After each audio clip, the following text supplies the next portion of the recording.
Hi, I'm Paul Mellon from the Nurture, Build, Serve Committee here at Our Redeemer, working on the facility expansion project. COVID has seemingly turned life upside down in the last few months, but by God's grace, progress continues on the facility expansion project. So the goal of this short video is to offer you an update both on the ministry efforts here at Our Redeemer and, of course, on the project, the facility expansion project, that supports those ministry needs.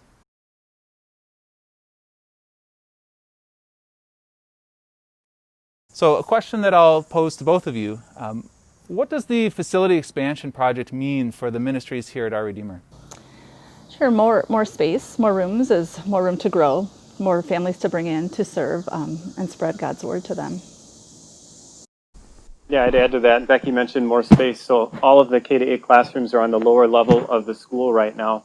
We've added an infant room upstairs, and there are actually no rooms available in the entire building. We're excited to see that growth continue as we've had strong numbers in our kindergarten classes the last 2 years as a result of expanding ministry in early childhood.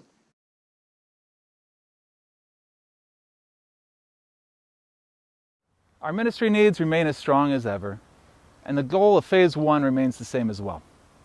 Phase 1 includes the following things. First of all, a gymnasium, as you would expect, and also full early childhood facilities as well, including 5 classrooms, 2 of which will be achieved through new construction, and 3 of which will be achieved by remodeling our current upper level facilities here. In addition to that, we're also planning to remodel the upper level restrooms as well, used for church on Sunday morning, community room events, and of course all kinds of other things throughout the week. And in addition to that, as part of that remodeling of the upper level, we're also planning to include a new family restroom as well. There's one more thing, in the downstairs, a new classroom for the school as well, and of course, storage throughout.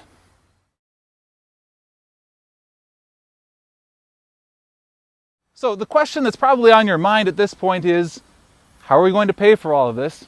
And what does it cost for that matter? So we'll turn to our financial elder, Bruce Beth, and see what kind of answers we have. Well, I'll note that we've always had the ability to build a gym. I came here in 1989, and everyone was talking about we need to build a gym.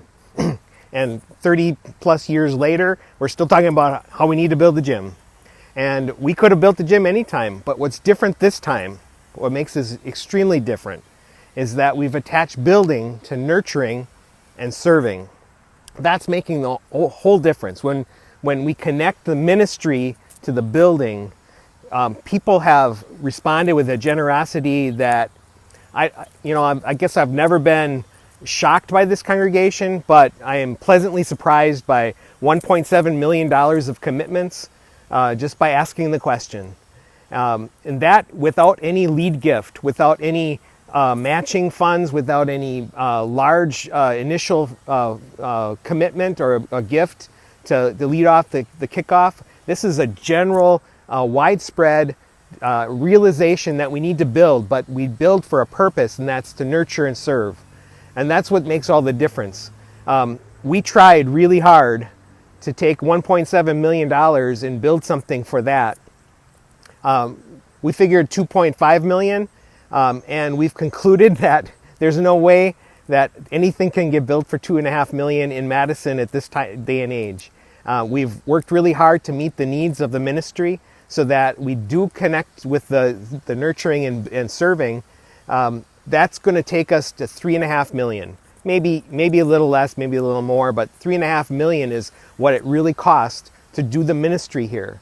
The problem, I would say a problem, it's an opportunity, because if we just borrow the rest and a bank is willing to lend us the difference, we would be able to build and nurture and serve, but not as extensively as we could otherwise, because we would have some debt lingering.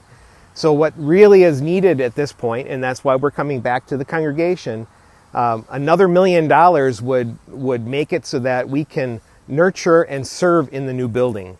And we'd be poised for future growth, a future building project. It makes a whole lot of difference to get that extra $1 million.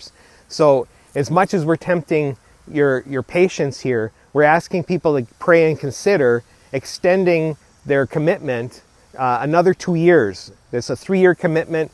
If we say, let's do it 5 years, after 5 years, we'll have that debt paid off and we'll be able to expand. And the mortgage itself would be about equivalent to another called worker. And so turning people away from being nurtured and served is not the way we want to end this building project. We want to be poised to do the work. So that's how we would pay for it. With the generosity that God motivates his people to rise to the occasion. So where do we go from here? First of all, please review the materials that are included along with this video and reach out to a building committee member with any questions or comments or suggestions that you may have. Please stay on the lookout for any opportunities coming your way to be involved in this project. And as Bruce said, please pray and consider how you can be a part of serving more people here at Our Redeemer.